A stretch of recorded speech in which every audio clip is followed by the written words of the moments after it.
Você já se perguntou quem foram as primeiras pessoas a ir até a Lua? Você provavelmente pensou no Neil Armstrong e Buzz Aldrin, os famosos astronautas da missão Apollo 11. Mas você sabia que há outro astronauta que não é tão conhecido assim, mas que desempenhou um papel único na missão?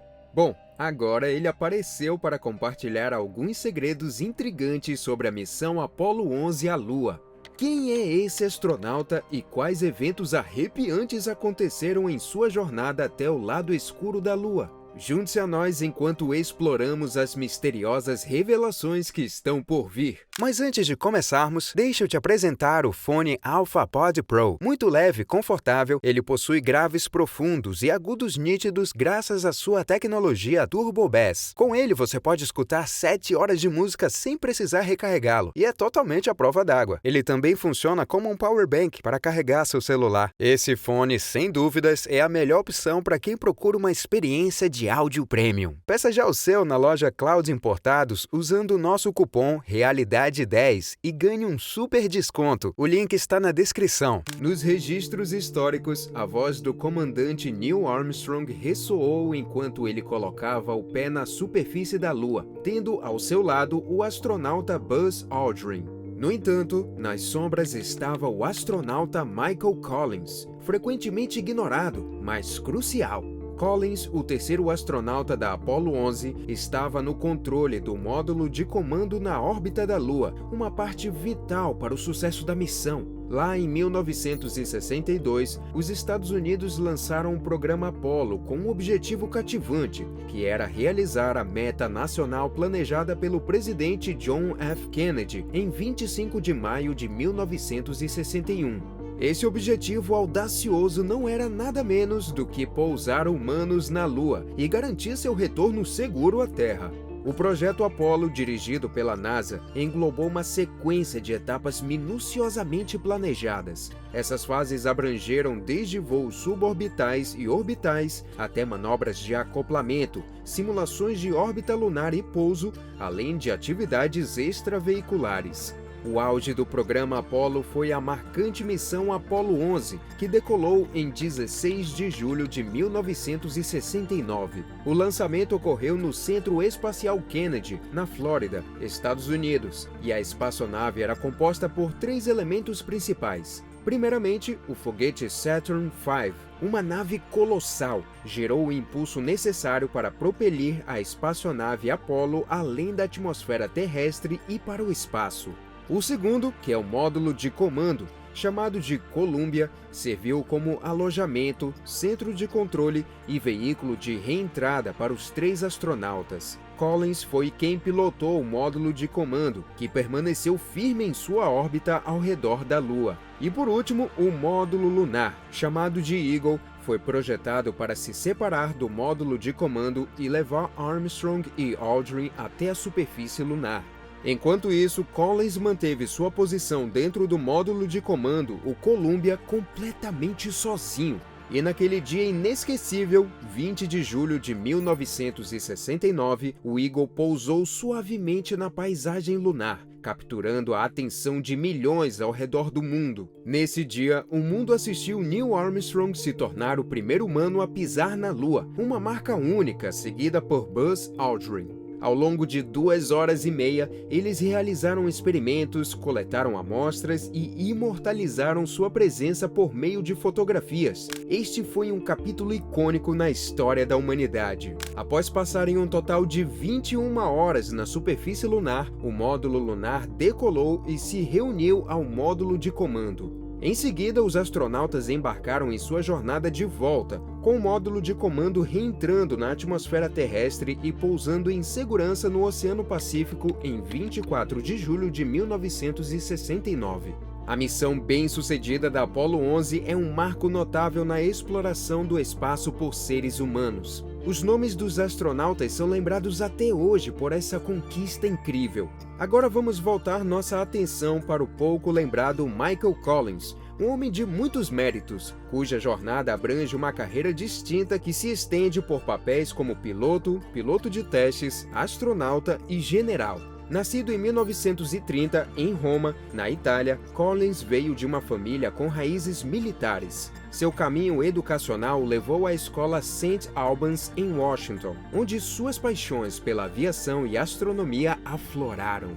Após se formar na Academia Militar dos Estados Unidos em West Point em 1952, Collins traçou seu caminho na Força Aérea, eventualmente assumindo o papel de piloto de caça e participando ativamente de missões durante a Guerra da Coreia. Ao fazer a transição para o mundo dos testes de pilotagem, Collins aprimorou suas habilidades na Escola de Pilotos de Teste da Força Aérea na Base Aérea de Edwards, na Califórnia.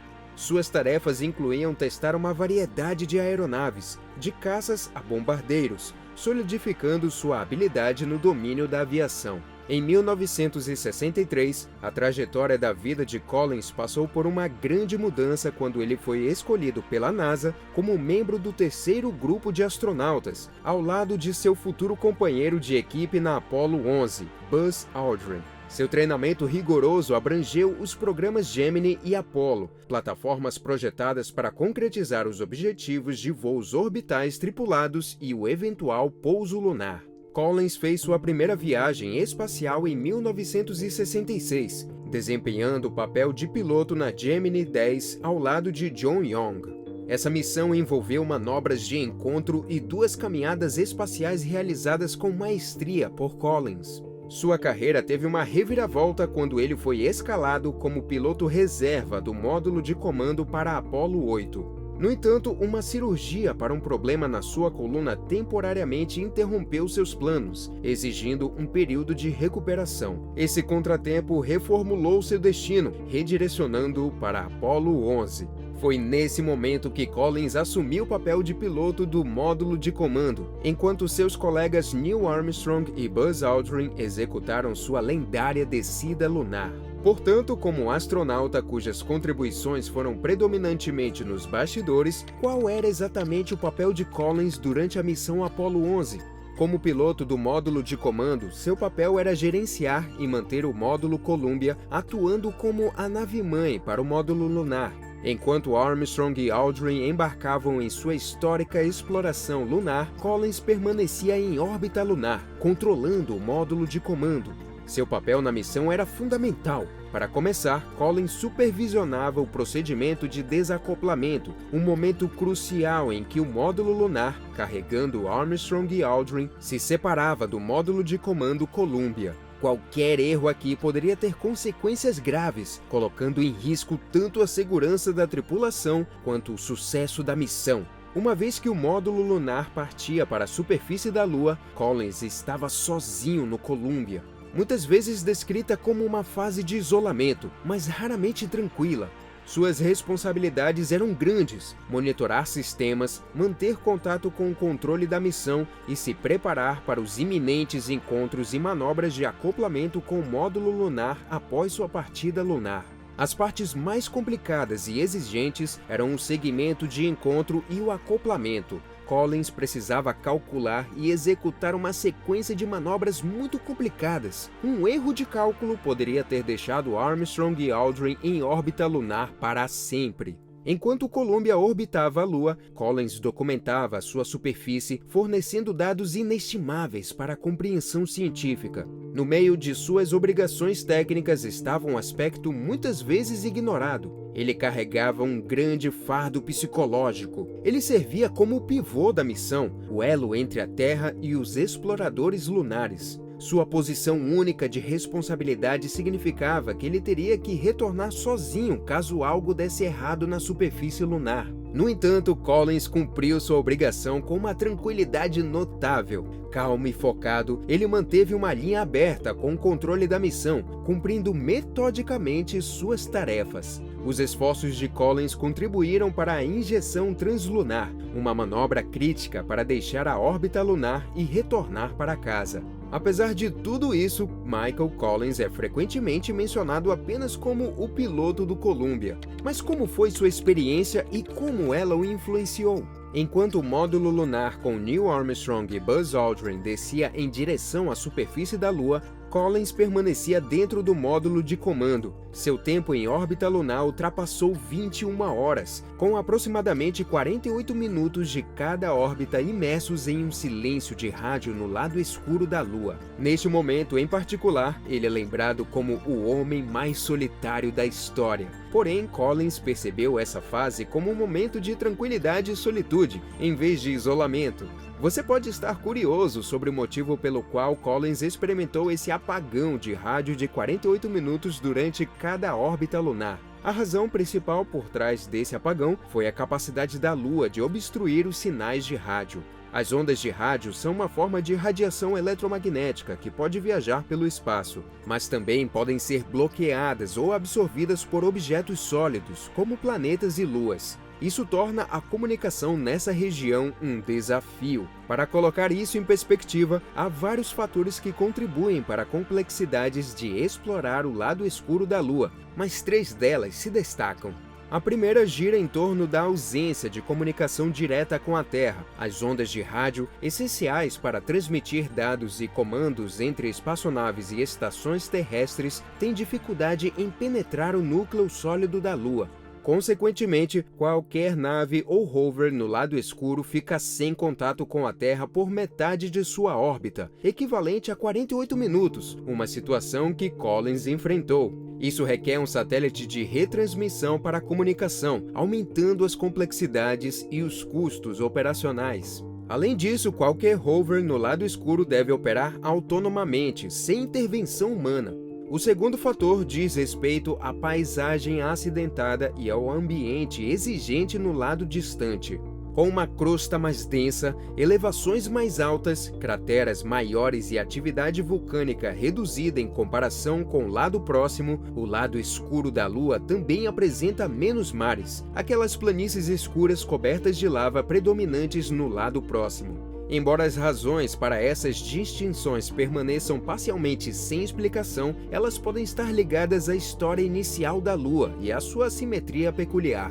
Além disso, as mudanças extremas de temperatura no lado escuro também são um problema. Elas variam de aproximadamente menos 173 graus Celsius durante a noite e 127 graus Celsius durante o dia. Essas variações apresentam desafios de navegação, pouso e sobrevivência para espaçonaves e rovers nesse quadrante lunar. O terceiro aspecto destaca a compreensão limitada e os dados relacionados ao lado escuro. As imagens granuladas da sonda soviética Luna 3 forneceram os primeiros vislumbres dessa região obscura. Desde então, apenas algumas missões, como o Orbitador de Reconhecimento Lunar da NASA, o Chang'e 4 da China e o Chandrayaan-2 da Índia, orbitaram ou pousaram no lado escuro.